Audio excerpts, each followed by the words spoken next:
I was maybe 18 or 19. It was a letter to the editor, and in it I was complaining about something that happened to me. I wanted to work the night shift because I was at school. I was going to college, and it was, I think, a telemarketer or something, and the guy who worked there, he was like, yeah, we liked you but we cannot hire you. And I was like, why? He was like, back then, I probably changed, like the Jordanian labor law does not allow women to work the night shift, it's only men. So I got so pissed.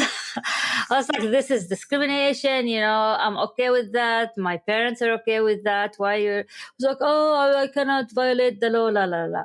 And that's when I wrote the letter to the editor, and it actually got responses.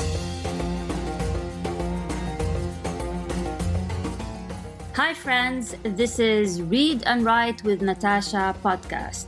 My name is Natasha Tynes, and I'm an author and a journalist. In this channel, I talk about the writing life, review books, and interview authors. Hope you enjoy the journey. Hi everyone, and welcome to another episode of Read and Write with Natasha. All right, today we have a very, very special episode, one of its kind. Today, I'm not going to be doing the interviewing, but author Jean Alfieri is going to interview me about the business of writing. It's exciting. I have to admit, I'm a bit nervous because we're flipping the script here. But before we get started, let me tell you a bit about Jean. Jean Alfieri is an author, speaker, and a dog fan. She has published over 10 children's books to date and 2 nonfiction books for adults, all of them about dogs. Jean and her husband joke that although they pay the mortgage of their home in Colorado, it's really the dog's house. You can find out more about Jean at dogauthor.com. All right. This is so exciting. Jean, the floor is yours. It is. Thank you. And thanks for being willing to do this. I have had the pleasure of attending your classes and doing writing sprints and getting your newsletter and all of these things. And every time I find out something new about you and I'm like, I didn't know she did that. I didn't know. So I appreciate this. And I believe your followers are going to enjoy it too. I know you prefer to go off the cuff. I have a couple of things that I wanted to be sure to ask you. And I'm sure that we'll grow on, find different questions from there. But first, okay, so you do many things. You're an author, a writer, a correspondent, a facilitator, you teach, you guide. What would you title yourself? When you introduce yourself, who do you say you are? That's a good existential question. And I guess I would say I'm a full-time writer. I think because that's what I do in general. I mean, most of my work comes, or like the way I pay the bills is from writing for mostly for clients, plus my own creative writing and from ghostwriting. So I think that's just really how I can summarize what I do, and I also have a degree in journalism, so that kind of aligns well with it. So yeah, that's probably what I would say. Okay. And you offer classes, you coordinate cohorts, you interview up and coming writers. That takes a lot of time. It does. Out of your day. And why do you do that? What do you benefit from it, and what do you hope others will benefit from? That's a good question. Okay. So I've always felt like I have a lot to share. And I think that's a bit of a curse because I talk a lot. But at the same time, I feel that, I've been doing this since the mid 90s. I mean, that's really long time. That's over 25 years. So sharing what I have and sharing my knowledge is very rewarding. And just being behind the computer all day writing, it's fun. But at the same time, I want something different. And it can also be lonely. So doing these webinars, these cohorts, yes, it also brings income. But at the same time, I have a community. I learn from them as much as they learn from me. And I just seeing their words, and like when some of the students like eyes lit up when they hear a new idea or something that works for them, it's extremely rewarding and kind of breaks up the day instead of just me and the computer and Google Docs. Yeah. I think that's really valuable. I have found that to be true too. You know, you talk about writing, and most of us are introverts and we just want to write. And yet, you know, you have to stay in touch with the world. And how do you do that? I mean, you welcome people into your home through your computer to help you engage with others. And that's, you know, it's safe and it's exciting at the same time. So I absolutely appreciate that. I feel the same way. I love when I can just tuck myself away and simply write, but you need to stay connected too. And I think that's a beautiful way to stay connected. What assignment or writing project would you love to do again? If you could go back in time? Yeah. What stood out for you? So a few months ago, I wrapped up a training for Ukrainian journalists, and it was on the art of pitching, and it was amazing, honestly, because it took a lot of work from me because I had to prepare the materials and I read all the pitches and I gave them feedback. But first of all, just hearing from journalists in a war zone, different culture, sharing my experience, and we're still in touch until now with many of them, and the even preparing for it was fun, being live, talking with them, the feedback that I get at the end. It was great. It was amazing. I think that is one project I would love to do again. Another thing, I love live speaking as well, obviously. So I like, I like to be on panels. I remember a few years ago, I was at a conference in Dubai, and I was moderating a debate on podcasting, and it was all women, all female panel, and it was fun. So I love to do these things, just to kind of take a break from just writing nonstop. Right. Now, you've been interviewing other people for your podcast for how long? How many years have you been doing that? 3 years. Okay. Yeah. Has there been anyone in that 3-year time that's really stood out to you that you either knew in advance of having on your show or really impressed you during the show? Anybody that really stands out with what they brought? Yeah, I mean, there's a lot of stories I can tell you, and many of them inspired me and taught me something. And I think for me, it was not mostly about writing, but the story. The story behind the story, which is the story of resilience. So, for example, I interviewed a woman who she was like a regular suburban mom and wanted a volunteer job. So she volunteered at the prison, and I think she used to bring animals, dogs, to the prisoners, and she fell in love with a murder suspect. Uh-oh. And she helped him escape. She put him in a dog crate, and they escaped. And then there was like a police chase, and eventually they found her and put her in prison, and she paid her dues. That was, I think, 20 years ago. And now she's out. She's out of prison. She's married to a different man, but she wrote a book about her experience, and now she's helping other women publish their books, work with women in prison and all of that. And for me, it's how she turned her life around, admitted her mistake, and she did not let that mistake break her. And she kind of turned that obstacle into something that, to do for the good of the society. So that was something I'll never forget. Another story was a man, an older gentleman, Hispanic, who grew up in a migrant family, and he was mute when he was young. And because of that, he was groomed by a family, like a white family next to them. Yeah. And they kidnapped him and from his family. There was, like, I think, a lot of kids, and he was the one who did not speak, and they sexually trafficked him. They put him in a ranch in Texas where, like, men would come back, and it was awful. And it was really, like, one of the hardest interviews I've ever done. But I mean, again, he turned his life around. He's an activist. He's married with kids. But what he went through, maybe in the 80s or the 70s, it was horrible. I also interviewed another woman who was sex trafficked. So like you hear these stories and how people overcame them. It's a story of resilience, and the human spirit.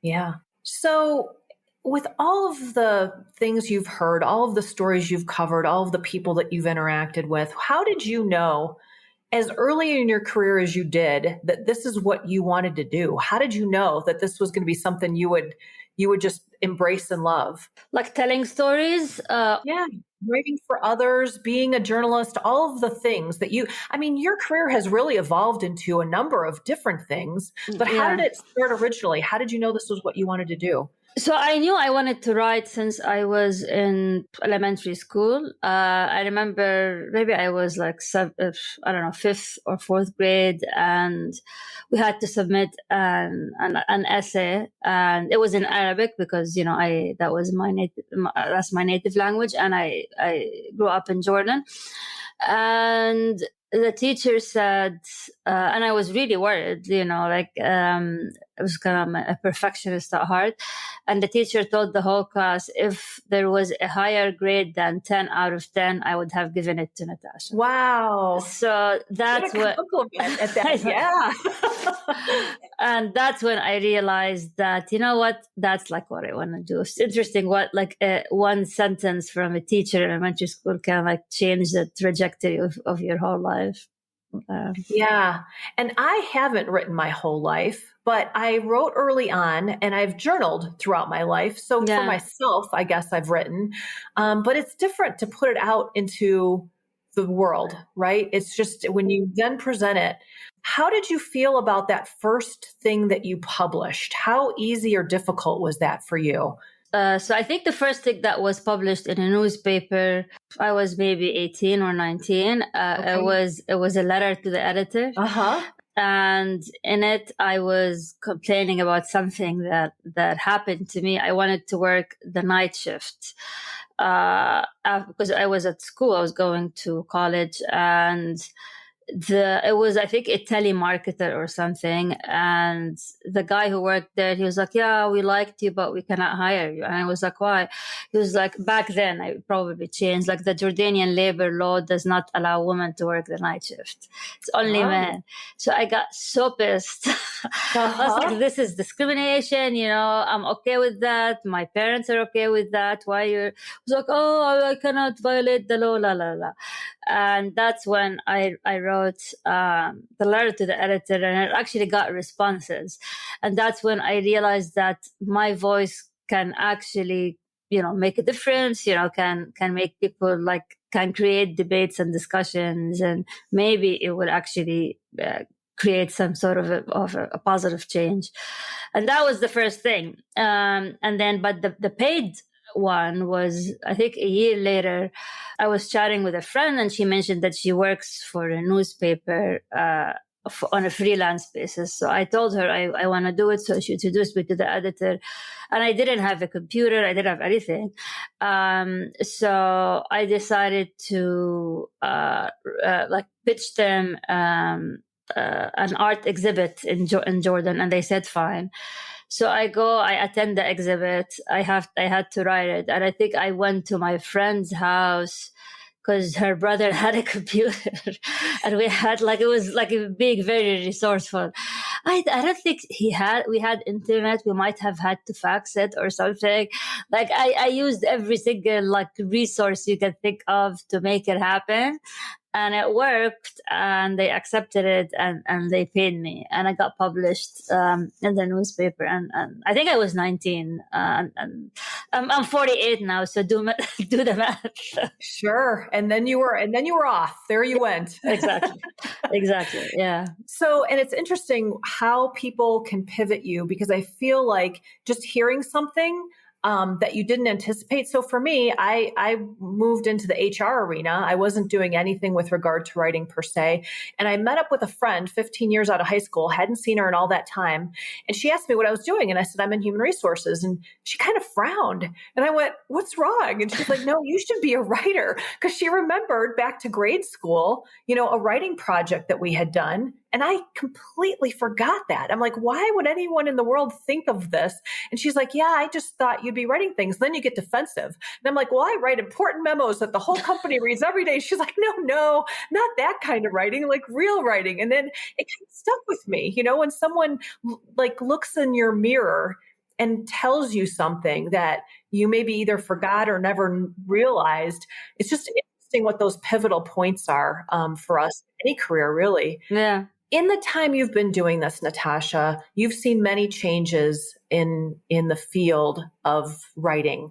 What would you say has been the most significant?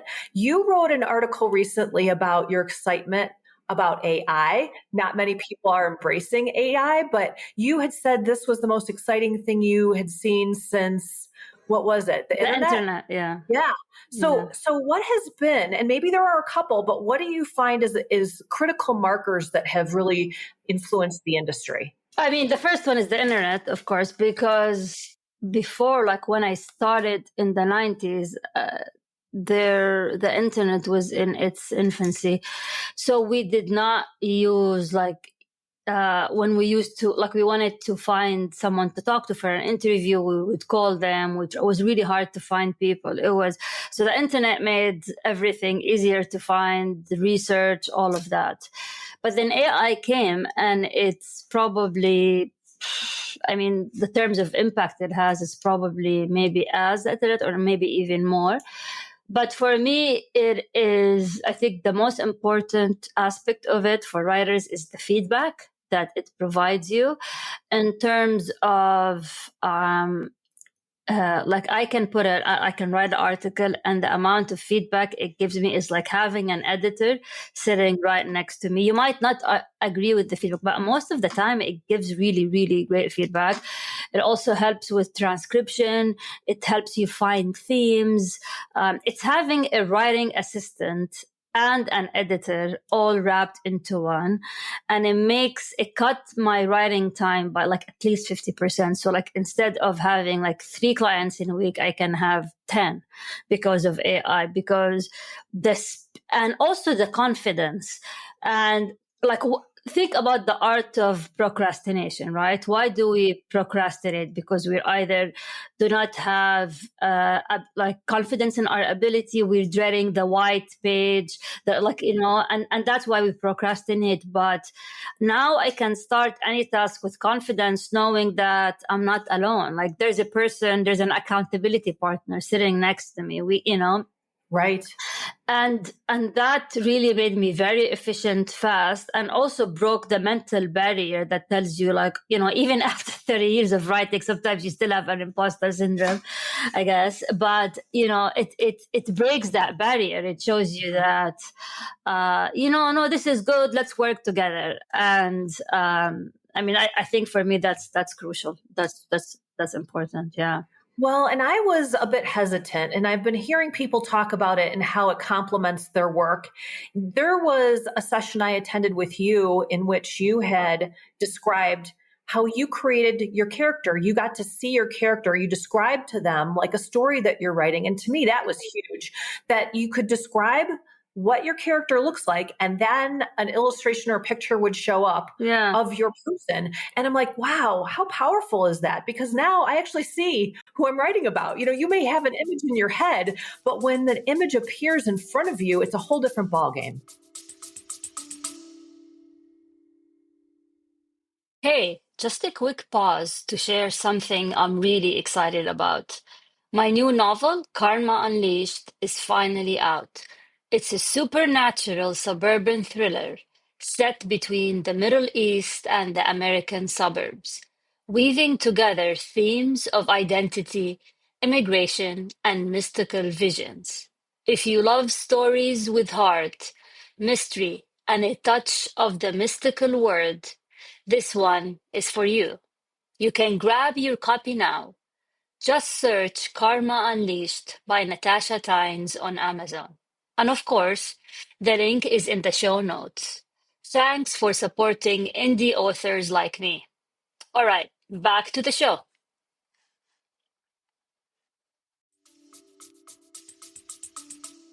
Correct. And it helps me write the scene better, because when the image comes, I was like, I didn't notice like the wrinkles under his eye, or I didn't notice like the shirt that was wrinkled, or whatever. And sometimes I even write the scene, and it comes up with the scene itself, and it helps me describe it better. And so these like, and we just the tip of the iceberg here. I mean, there is so many things we can do, and I know many people like dread it, and it doesn't make me a real writer or whatever. I mean, I don't listen to that, because it's not a matter of choice now. Is if you don't embrace it, you're gonna fall behind. It's right. And you still have to be your own voice. I mean, it's not going to capture what you sound like. And so it still needs to be your voice at the end of the day. Because it doesn't know. Yeah, because I'm the one with the experiences that very unique. Like AI does not know how was it growing up in Amman. I mean, I am Jordan. I mean, that's me. It doesn't know. So it's for me, it's my sounding board, my accountability partner, the editor sitting next to me. And imagine if you hire a full-time editor, and they're like attached to you, and they're just, imagine how powerful that is, and how it would make you. But yeah, this is how I view it. Nice. So I heard something the other day, I believe it was out of Harvard University, and it was an instructor explaining to her students what we go through between what we know and what we don't know. And she was describing the learning curve, if you will. But the pattern she drew was not a curve. It was a squiggly line, right? Here's what we know. Here's what we don't know. Here's how we get there, and how frustrating it is. She said, it's always frustrating between what you know and what you don't know, but how you display resilience.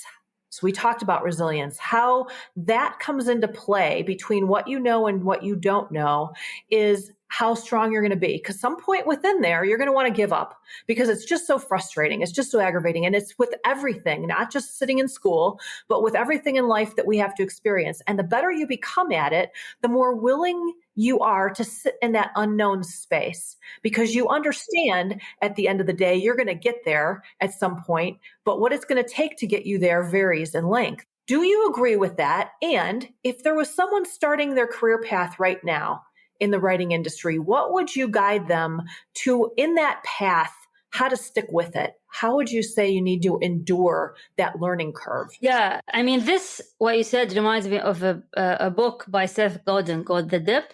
And it's the whole idea is when you start in a project, there's the excitement in the beginning, and then you reach the dip where you start self-doubt. And if you can just overcome the dip and cross to the other side, you make it. And if you don't, which is fine, then you realize this is not for you. But we all have to endure the dip, right? And when it comes to new writer, I think the first thing I would tell them is you need to develop a thick skin, because you put yourself out there, you put your heart and soul, you think you're Shakespeare, and then the feedback, and that's the life of a writer, is a feedback from your editor and then from your readers. And you cannot please everyone. So you're going to get like on the same piece of content or the book. Some people going to say, oh, this is amazing, I loved it. Some people going to say, I hate it. So, and in addition to that, you're going to pitch to like agents or editors, and you're gonna get rejected as well, and you're gonna like self-doubt. And that's one, is develop a thick skin. Another thing I would say is to realize that talent is overrated, and I think it plays like 5%, because if Shakespeare did not write, he decided, I'm so talented, nothing is going to be published, right? So Shakespeare put like at least the 10,000 hours. So what is talent if you don't work at it? And the most people who actually become successful are not the people who were born Shakespeare. They're the people who are disciplined, they have a structure, they have a strategy, they read a lot, they improve themselves, they know their weakness, they have a vision. But if you dwell in, I'm not talented enough, that just it's not like writers are not inherently born writers. That is my point. If you want to do it and you like it, you'll get there. Yeah. I love that. I would agree that the tough skin, because, it does get tough, especially if you're putting things out there for contest consideration or what have you. Yeah. And you're right. I remember it was, and I just wrote about this recently. It was 7 years ago. I had put in to attend, it's called the Mountain of Authors. It's put on by our library district. And I'm like, they're going to love me. And I'm going to become, a millionaire and drive off into the sunset. And I will be a successful author. And I got the rejection letter and I had to read it 3 times. I was sure there was a mistake. And so over the years, but what they did offer was that you could do a short 3-minute video of your book, and they would put that on their website. And I'm like, okay, fine. I was doing videos anyway. I might as well. So I dressed my little pug up in a tutu and we, advertised the first children's book. And then the second year I applied and I didn't get it. And I'm like, okay, we're going to get a new tutu. And we dressed up and we did our little 3-minute video. By the third year, I kind of figured this might be the path I was taking. So I put in the submission and then I went through and got a new tutu. And sure enough, we got rejected. Now that was 6 years. This year, I put in my submission and I went through the closet and I picked out an outfit, right? I knew what was going to happen and I got accepted, Natasha. Wow. I had to read it 3 times because I was sure there was a mistake. And I'm like, what is going on? I'm not supposed to. And my husband laughed. I'm like, look, I triple booked myself that day because I didn't think I was going to get the invitation. And he said, well, you're going to move all that stuff, right? And I'm like, absolutely. I'm going to move it. So go there. But I've got the tutu picked out and everything. And so my offering would be enjoy the journey. Because I wouldn't have appreciated that for 6 years, I got to dress up my little pug in a cute outfit. I would have appreciated being invited, but honestly, that journey every year, and we did it. We did it again this year. I'm like, no, I got the tutu picked out. We're getting dressed up and we're going to do our little advertisement like we would have anyway. And, I believe there's a joy in just the journey, right? You're going to learn things. They aren't all going to be pleasant and they aren't all going to be fun, but they're all going to be for a purpose. And if you can enjoy that whole stretch, you're going to be a much happier person at the end of it. I don't think you will give up. At the end of the day, we have our good time, whether we're invited or not. So consider that. What I really want to know is, with all that you've achieved, what is on your bucket list from a professional standpoint? What is still out there for you to achieve? What do you want to, what are you reaching for? I think for me is to have a number of books published and that I would not need to do any more client work, and I would just live off my published books and teaching or like running cohorts. And that, it's possible. And I think because these are the 2 things that I really enjoy the most, and I think that would give me the financial freedom and also the lifestyle. And I think I earned it. I'm almost 50 now. I worked all my life, and I think it's time to reach that stage. It's probably, I don't know, take me like maybe 10 years to get there, but I'll keep grinding and see. Sure. So what haven't I asked that we should know about you? What is something that you want people to just know? Maybe they'll find it in a book, maybe they'll find it in a class, but what is it that you want people to know? I play the violin. Oh, how cool. That's incredible. When did you learn that? When I was 13, and I played at the National Symphonic Orchestra in Jordan, and now I play at the NIH Community Orchestra. I have a quartet, and I play at a chamber music. So I was just actually playing before I jumped out. So that I mapped out my retirement now. I'm going to play music, pick a ball, and write books. Fantastic. That sounds like a fabulous retirement. And I'll say, I've heard that it's important to have a plan. So there you go. You've got a plan. Yeah, so I enjoy music a lot, and music is a huge part of my life. And so yeah, so that's something maybe I don't talk much about. I mean, sometimes I post pictures of us playing, but yeah, I love music. That's neat. Now you've also started, are you running? Is that what is your latest achievement exercise wise? Because you've been doing a number of things there too. It's basic. I'm trying to age gracefully.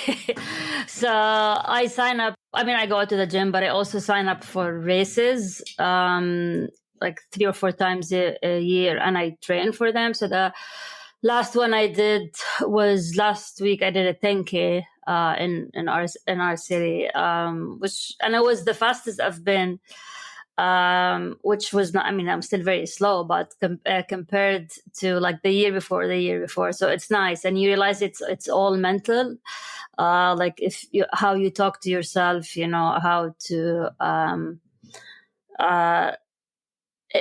to break the limiting beliefs that you tell yourself. So it was a nice life lesson.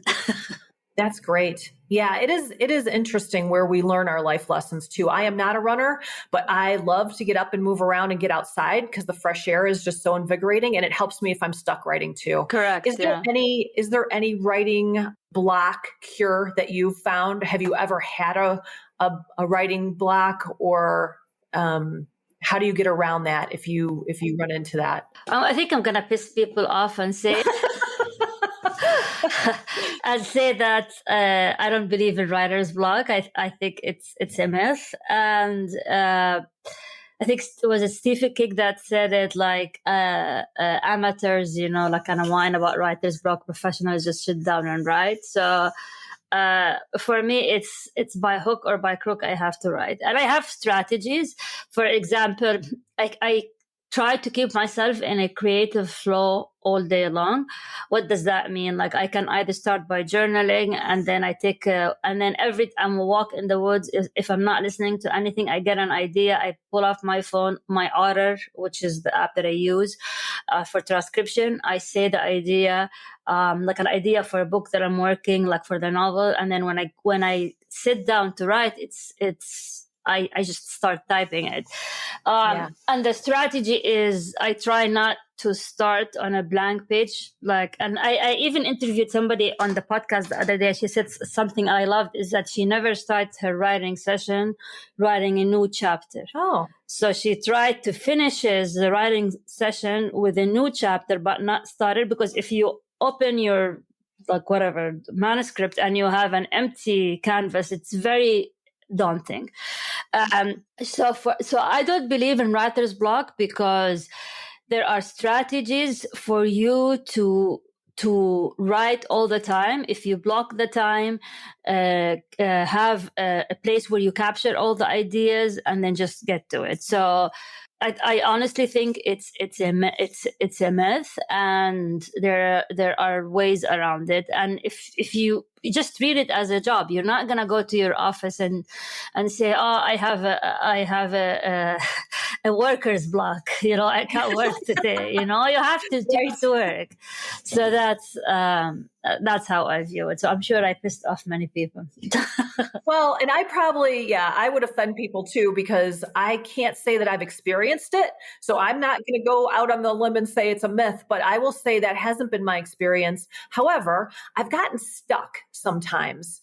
And when I find myself getting stuck, I walk away. I am not going to sit there and dwell on it. To your point, I will go outside and get a brisk walk, and sometimes that will stir things up, or I just shift. I also love scrapbooking, and the working with papers, I feel like helps me move out of whatever that stuck place is with the writing. And if I return to it the next day, or even sometimes a couple hours later, it's going to flow a lot better. So I just kind of shift my creative focus to something else and then come back to it later. Yeah, I mean, the same sometimes when I practice the violin and I keep practicing and it's just not, and then I just leave it. And the next day, actually, it sounds better because I kind of unblocked it. But knowing that there are strategies and ways around this kind of kills the idea that there's a writer's block, because if you kind of succumb to that idea, you're never going to write anything. Right. Yeah. You just make it worse that way, for sure. Yeah. So Natasha, I don't have anything else. I really appreciate your time. This has been wonderful. Thank you for your being so candid and open. And I hope your followers enjoy this, because it's really been a pleasure getting to know you better. Thank you, Jean. This has been fun, and it's your idea, and I loved it. And like, one of the things that I love about running the podcast is meeting people like you and becoming friends with you, and it's fun. And thank you everyone for listening or watching, and please make sure to check out Jean's books. She actually sent me some gifts to my son, and they were wonderful and he loved them. So make sure to check Jean's book at dogauthor.com. And thank you again for joining us for another episode of Read and Write with Natasha, and until we meet again. Thank you for tuning in to Read and Write with Natasha. I'm your host, Natasha Tynes. If today's episode inspired you in any way, please take the time to review the podcast. Remember to subscribe and share this podcast with fellow book lovers. Until next time, happy reading, happy writing.